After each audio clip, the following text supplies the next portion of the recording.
নমস্কার বন্ধুরা, আমার ভিলেজ কিচেন চ্যানেলে আপনাদের স্বাগত জানাচ্ছি। তো এটা কিন্তু শ্রাবণ মাস, তো অনেকেই কিন্তু শ্রাবণ মাসের সোমবার নিরামিষ খায় পুজো করে। তো আমি আজ নিয়ে এসেছি একদম নিরামিষ একটা রেসিপি, পুঁই শাকের চচ্চড়ি। তো এখানে দেখুন কিছু পুঁই শাক নিয়েছি একদম টাটকা। তো প্রথমে পুঁই শাকটা আমি ভালো করে কেটে নিচ্ছি। আর এই সিজনে কিন্তু খুব সুন্দর সুন্দর টাটকা টাটকা বাজারে পুঁইশাক পাওয়া যায়। তো আপনাদের দাদাও আজকে পুঁইশাক পেয়েছে, তো নিয়ে এসেছে। তো ভাবলাম আজ যখন সোমবার, তাহলে পুঁইশাকের নিরামিষ এই রেসিপিটা করেই ফেলি। এই পুঁইশাকের সঙ্গে আরেকটা আলু দিয়ে দিব, যাতে পুঁইশাকটা আর আলুর সঙ্গে যে মিশ্রণটা খুব ভালো হয়, সবজিটা নরম হয়। তো আপনারা যদি চান তাহলে অন্য সবজিও এখানে দিতে পারেন। তো আমি একটা আলুই দিলাম। তো আমি এখানে একটা আলুই দিলাম, বেশি আলু দিলে কিন্তু সবজিটা ভালো লাগবে না। আলুর পরিমাণটা একটু বেশি দেখা যাবে, তার জন্যই দিলাম না।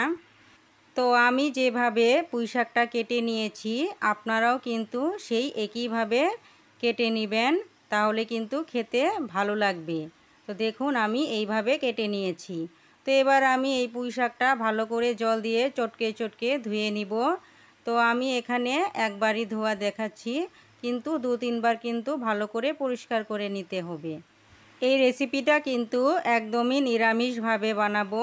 তো আপনারা পুরো ভিডিওটা দেখতে থাকুন আমি কিভাবে বানাচ্ছি। কিন্তু প্লিজ আমার চ্যানেলটি একটু সাবস্ক্রাইব করে ফেলুন, আর পাশে থাকা বেল আইকনটি প্রেস করে ফেলুন, যাতে তাড়াতাড়ি প্রথমেই আপনাদের কাছে নোটিফিকেশনটা চলে যায়। বন্ধুরা, আপনাদের সাপোর্ট ছাড়া কিন্তু আমি এগোতে পারবো না। তো যাই হোক, তা আপনারা কিন্তু আমার সর্বদা পাশে থাকবেন। বন্ধুরা, শাকটা আমি ধুয়ে নিয়েছি। তো এবার চৌকাতে কড়াই বসিয়ে দিয়েছি। কড়াইটা একটু ভালো করে গরম করে নিয়ে তারপর এখানে সর্ষের তেল দিয়ে দিয়েছি। তো তেলটাও একটু ভালো করে গরম করে নেব। তেলটা কিন্তু গরম হয়ে গেছে। তো এবার আমি কিছু জিরা দিয়ে দিলাম, গোটা জিরা, মোটামুটি এখানে আধা চামচ হবে। তো গোটা জিরাটাও কিন্তু একটু ভাজা হয়ে গেছে। তারপর আমি এখানে দিয়ে দিলাম 2টো তেজপাতা আর কয়েকটা কাঁচা লঙ্কা।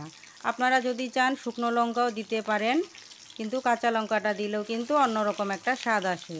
তো তারপর আমি দিয়ে দিলাম কিছু আদা কুচি। আপনারা কিন্তু আদাটা পেস্ট করে দেবেন না, না হলে কিন্তু কড়াইতে লেগে ধরবে, পুড়ে যাবে। তার জন্যে আদাটা কিন্তু কুচো করে দিবেন, তাহলে ভালো হবে। তো এবার শাকটাও দিয়ে দিলাম।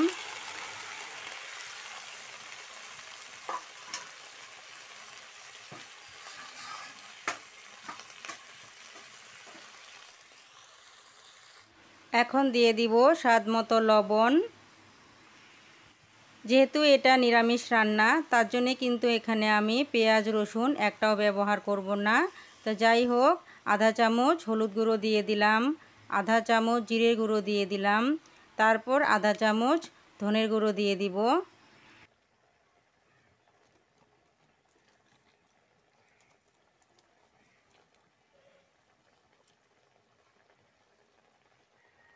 তাহলে এখন দিয়ে দিচ্ছি আধা চামচ ধনে গুঁড়ো। তো আপনারা যদি চান তাহলে কিন্তু লঙ্কা গুঁড়ো দিতে পারেন, কিন্তু আমি লঙ্কা গুঁড়ো দিলাম না, যেহেতু অনেক কয়টাই কাঁচা লঙ্কা দিয়েছি আর শাকটাও কিন্তু একদম মজে যাবে, তার জন্যেই দিলাম না, ওটাতেই ঝাল হয়ে যাবে।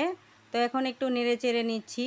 নেড়ে চেড়ে নিয়ে তারপর কিন্তু ঢেকে দিতে হবে, কারণ যে পুঁই শাকের ডাঁটা আছে এই ডাঁটাগুলো কিন্তু সেদ্ধ হতে হবে।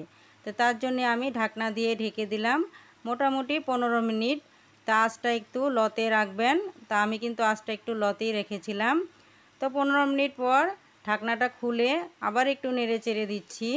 তো দেখুন শাকের যে জলটা, সে জলটা কিন্তু টেনে নিয়েছে। তো এবার আমি এখানে পর্যাপ্ত পরিমাণে একটু জল দিয়ে দিলাম। তো এবার সেদ্ধ হতে থাকুক। এই কিউট বাচ্চাটির সঙ্গে পরিচয় করিয়ে দিই। এই কিউট বাচ্চাটি হইল আমার ছেলে, ওর নাম জিৎ। আর আমি এখানে রান্না করতেছি, তো সেও এখানে খেলতেছে। কই যাও? তো পুঁই শাকটা কিন্তু সেদ্ধ হয়ে গেছে। তো এবার আমি দিয়ে দিচ্ছি সর্ষে পোস্ত বাটা। এখানে 1 চামচ সর্ষে আর 1 চামচ পোস্ত বেটে নিয়েছিলাম, সেটাই দিয়ে দিলাম। তো তার সঙ্গে একটু এখানে লেগে আছে, একটু জল দিয়ে মিক্স করে দিয়ে দিচ্ছি। তো যেহেতু পোস্ত বাটাটা দিয়ে দিলাম, এখন কিন্তু মোটামুটি 5-6 মিনিট আর একটু রান্না করে নেব।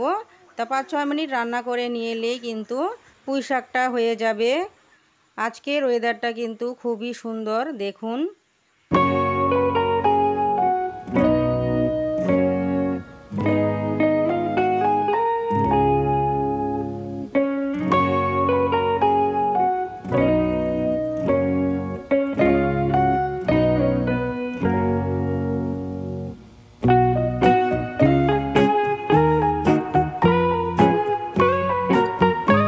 পুঁই শাকটা কিন্তু হয়ে গেছে।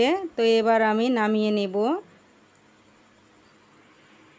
নিরামিষ দিনে এই রেসিপিটা কিন্তু অবশ্যই বাড়িতে বানিয়ে খাবেন, খুবই টেস্ট লাগবে খেতে।